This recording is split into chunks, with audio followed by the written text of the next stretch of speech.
అండి నమస్తే. కొబ్బరి చీపురు కట్టను మనము తాడుతో ఎంత గట్టిగా కట్టినా ఊడ్చిన తర్వాత మళ్ళీ లూజ్ అయిపోతుందండి. పుల్లలన్నీ కూడా ఇలా బయటికి వచ్చేసాయి కదా.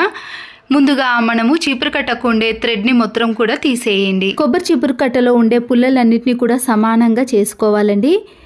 చీపురు కట్ట మనకి నెలల తరబడి కాదండి, సంవత్సరం పాటు కూడా మనము ఇలా చేసామనుకోండి డబ్బులు ఖర్చు పెట్టాల్సిన పని కూడా ఉండదు. ప్లాస్టిక్ వాటర్ బాటిల్ని కానీ కూల్ డ్రింక్ బాటిల్ ఏదైనా పర్వాలేదండి, తీసుకొని నైఫ్ని వేడి చేసి కింద అడుగు భాగం ఉంది కదండి, దాన్ని మాత్రమే కట్ చేసుకోవాలి.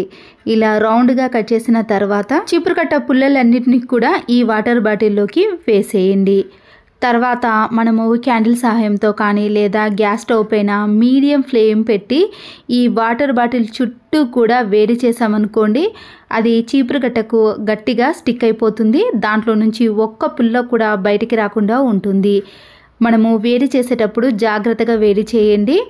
రౌండ్గా చుట్టూ ఇలా తిప్పుతూ మనము వాటర్ బాటిల్ని వేడి చేసామనుకోండి, ఎక్కడ కూడా గ్యాప్ లేకుండా ఉంటుంది. ఈ కొబ్బరి చీపురు కట్టతో బాత్రూమ్ని క్లీన్ చేసుకున్నా కానీ లేదా ఎక్కడైనా క్లీనింగ్ ప్రాసెస్లో కానీ లేదా ఇల్లు ఊడ్చుకోవడానికి మనము పట్టుకోవడానికి గ్రిప్ చాలా బాగుంటుంది.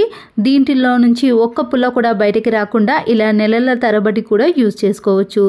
డబ్బులు అనేవి వేస్ట్ కాకుండా ఉంటాయి. వాడేసిన షాంపూ ప్యాకెట్లు ఉంటాయి కదండి, వీటిని వేస్ట్ అండ్ డస్ట్బిన్లో పడేస్తాం. కానీ వీటిని కూడా ఒక 5 to 6 వరకు తీసుకొని కొన్ని వాటర్లో వీటిని చిన్న చిన్న పీసెస్గా కట్ చేసేయండి. ఇలా కట్ చేసిన తర్వాత వాటర్లో వీటిని బాగా తడుపుతూ తీసేసామనుకోండి, దాంట్లో ఉండే షాంపూ అనేది పూర్తిగా వచ్చేస్తుంది. ఈ షాంపూతో మన ఇంట్లో ఉండే అన్నిటిని కూడా క్లీన్ చేసుకోవచ్చండి. చూసారు కదండి, కొద్దిగా షాంపూ వచ్చింది కదా, మనము స్ప్రే బాటిల్లో వేసుకొని మన ఇంట్లో ఉండే వాటిని క్లీన్ చేసుకోవడానికి చాలా బాగా యూజ్ అవుతుందండి. వీటి కోసం లిక్విడ్లను కానీ ఎలాంటి వాటిని యూజ్ చేయకుండా ఇలా పడేసే వాటిని కూడా క్లీన్ చేసుకోవచ్చు. ఒకవేళ మీరు ఇలాంటి షాంపూ ప్యాకెట్లో మాప్ స్టిక్ ఉంటుంది కదండి, అది డస్ట్ పట్టినప్పుడు దీంతో కూడా క్లీన్ చేసుకోవచ్చు. ఈ షాంపూ తోటే నేను చైర్స్ని టేబుల్స్ని క్లీన్ చేసుకున్నానండి. తర్వాత గ్యాస్ స్టవ్ చూసారు కదండి, వంట చేసిన తర్వాత ఇలా జిడ్డుగా తయారైపోతుంది. గట్టిగా పేరుకుపైన మరకలు కూడా ఉంటాయి. అలాంటి వాటిపైన షాంపూని కొద్దిగా వేసి ఒక 2-3 minutes పాటు అలాగే ఉంచేసారనుకోండి, ఆ మరకలు అనేవి పూర్తిగా తడిసిపోతాయి. తర్వాత మనము ఒక పొడి క్లాత్తో క్లీన్ చేసామనుకోండి, గ్యాస్ స్టవ్ అనేది మంచి షైనింగ్లోకి రావటమే కాకుండా కొత్త దానిలా కనిపిస్తుందండి. మీరు వేరే లిక్విడ్లను యూజ్ చేసే బదులు ఒక్కసారి షాంపూ ప్యాకెట్ని యూజ్ చేయండి, మంచి వాసనతో పాటు నీట్గా ఉంటుంది. ఈ స్ప్రే బాటిల్లో వేసిన షాంపూను నేను ఫ్రిడ్జ్ పైన కూడా వేసానండి. స్విచ్ ఆఫ్ చేసేసి కొన్ని వాటర్ని వేసుకొని మనము పొడి క్లాత్తో క్లీన్ చేసామనుకోండి, ఫ్రిడ్జ్ డోర్ కూడా చాలా నీట్గా కనబడుతుంది. క్లీన్ చేసిన తర్వాత చూడండి ఫ్రిడ్జ్ అనేది ఎంత నీట్గా కనబడుతుందో. మరొక యూస్ఫుల్ ప్లేన్ స్టిక్కర్లు మనము పెట్టుకున్నప్పుడు మన శారీ కానీ డ్రెస్ మ్యాచింగ్ కలర్స్ రావాలి అనంటే పిల్లలు పెట్టుకునే కలర్స్ ఉంటాయి కదండి, ఈ కలర్ బాక్స్ని తీసుకొని మనము మ్యాచింగ్ కలర్ని పెట్టేసుకున్నాం అనుకోండి, స్టిక్కర్ అనేది ఇలా డిఫరెంట్గా కనబడుతుంది. అంతేకాకుండా ప్లెయిన్గా కాకుండా ఇలా నీట్గా అందంగా కనబడటం వలన మనకి మ్యాచింగ్తో పాటు ఫేస్కి కూడా మంచి లుక్ అనేది వస్తుంది. స్టోన్స్ స్టిక్కర్లు అయితే త్వరగా స్టోన్ అనేది పోతుంది కదండి, ఇలా కలర్ మ్యాచింగ్ పెట్టుకున్నారనుకోండి ఎన్ని రోజులైనా అలాగే ఉంటుంది. వాడేసిన పెన్ రిఫిల్ కానీ లేదా అయిపోయిన పెన్ రిఫిల్స్ ఉంటాయి కదండి, పైన అయిపోయింది కాబట్టి గ్యాప్ ఉంది కాబట్టి నేను కొద్దిగా కట్ చేసుకుంటున్నానండి. మనము పెట్టుకునే ఇయర్ రింగ్స్ ఉంటాయి కదండి, దానికి తగ్గట్టుగా మనము సైజుని చూసి కట్ చేసుకోవాలి. ఇక్కడ నేను రెండింటిని కూడా కట్ చేసుకుంటున్నానండి. చాలామందికి గోల్డ్ కానీ వేరేటి ఏవి ఇయర్ రింగ్స్ పెట్టినా కూడా హోల్ అనేది పెద్దగా ఉండటం వలన కూడా అవి చెవి నుండి జారిపోయినట్టు అనిపిస్తాయి కదండి. అలా కాకుండా ఇలా మనము బటన్కి బదులుగా ఈ రిఫిల్ని పెట్టేసామనుకోండి, స్టిక్గా అలాగే ఉంటుంది, ఎవరికి కనబడకుండా ఉంటుందండి.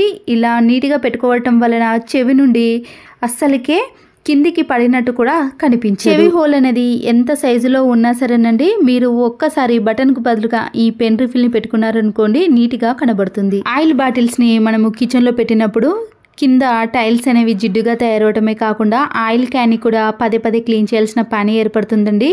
ఇలాంటి చిల్లులు ఏదైనా బౌల్ ఉన్నప్పుడు తీసుకొని దాంట్లో టిష్యూ పేపర్ని పరిచేయండి. దీనివల్ల టిష్యూ పేపర్ అనేది ఆ నూనెనంతా కూడా అబ్జర్వ్ చేస్తుంది కాబట్టి కింద జిడ్డు అనేది ఏర్పడదు. ఇప్పుడు ఈ ఆయిల్ బాటిల్ని పెట్టేసి కిచెన్లో పెట్టుకున్నాం అనుకోండి, పదే పదే క్లీన్ చేయాల్సిన పని కూడా ఉండదు. ఈ బాటిల్ చుట్టూ ఆయిల్ అనేది ఇలా లీక్ అవుతున్నప్పుడు మనము ఏదైనా రబ్బర్ బ్యాండ్ను వేసుకున్నాం అనుకోండి, ఆయిల్ అనేది అసలుకే లీక్ కాదు. ఇలా ఆయిల్ క్యాన్ని క్లీన్ చేసుకోవడం ఇంకా ఈజీ కావాలి అంటే దీని చుట్టూ ఫేస్కి వాడే పౌడర్ ఉంటుంది కదండి, దాన్ని వేసి చుట్టూ కూడా అప్లై చేయండి.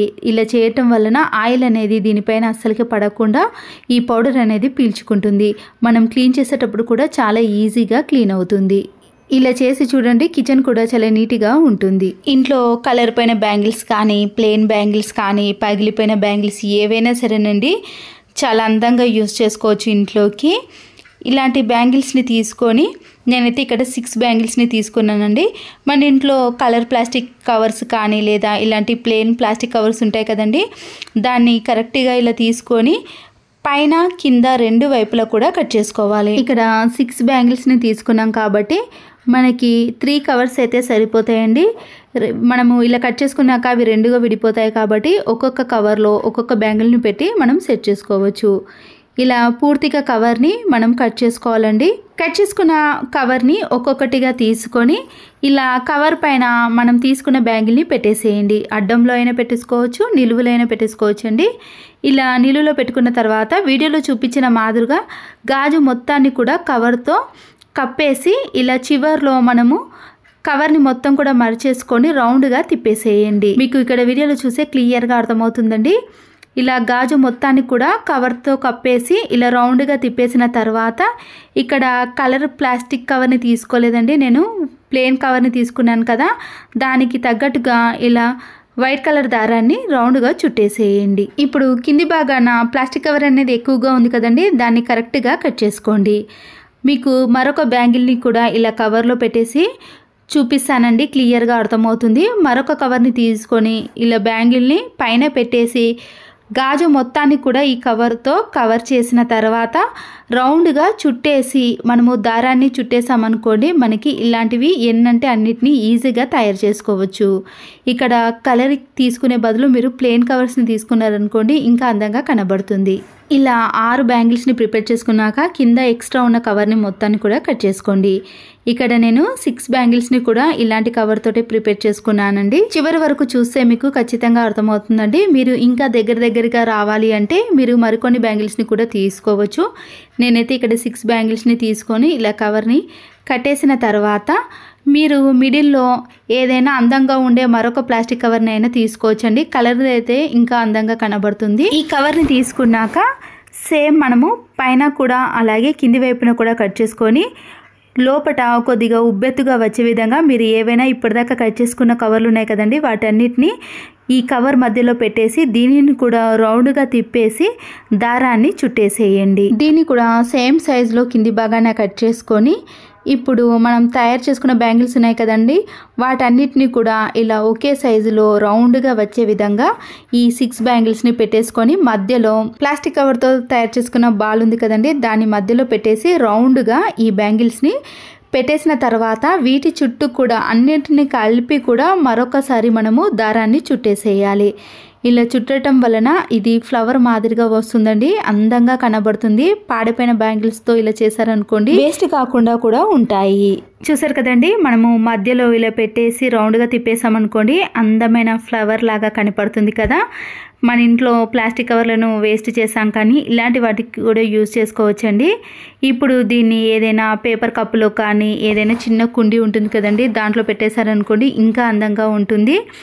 ఇప్పుడు దీన్ని నేను ఒక చిన్న కప్లో పెట్టేసుకుంటున్నానండి. అది పగిలిపోయిన కప్ ఉంది, దాంట్లో ఇక ఈ ఫ్లవర్ని పెట్టేసామనుకోండి ఇంకా అందంగా కనబడుతుంది. చూసారు కదండి, మీరు ఇలాంటి బ్యాంగిల్స్తో ఎన్ని అయినా ప్రిపేర్ చేసుకోవచ్చు. ప్లాస్టిక్ కవర్లు బ్యాంగిల్స్ ఉంటే సరిపోతాయండి. ఇలాంటి వాటిని మనం ఇంట్లో ఎక్కడైనా డెకరేషన్గా పెట్టేసామనుకోండి, టీవీ కాడ కానీ లేదా ఫ్రిడ్జ్ పైన కానీ ఎక్కడ పెట్టినా కూడా అందంగా కనబడుతుంది. ఈ వీడియో నచ్చితే తప్పకుండా ఒక లైక్ చేసి మీ ఫ్రెండ్స్కి కానీ రిలేటివ్స్కి షేర్ చేయండి. మరో యూస్ఫుల్ వీడియోతో మళ్ళీ కలుద్దాం. Thanks for watching.